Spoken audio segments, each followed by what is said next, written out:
আজ আপনাদেরকে শোনাবো সত্য ঘটনা অবলম্বনে ছোট্ট একটি গল্প। সম্প্রতি মহারাষ্ট্রের নাসিক জেলার একটি সোনার দোকানে হৃদয়স্পর্শী এক ঘটনা ঘটেছে।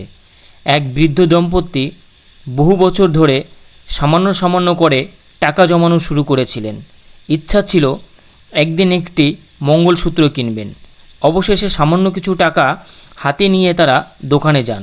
দোকানের মালিক বুঝতে পারেন বৃদ্ধা কতটা আবেগ নিয়ে এসেছেন, কিন্তু তাদের টাকায় মঙ্গলসূত্রটির দাম পুরো হচ্ছিল না। তখন দোকানদার তাদের কাছ থেকে মাত্র 20 টাকা নিয়ে একটি মঙ্গলসূত্র উপহার দেন। এই ঘটনা দেখে ওই বৃদ্ধার চোখে জল এসে যায়।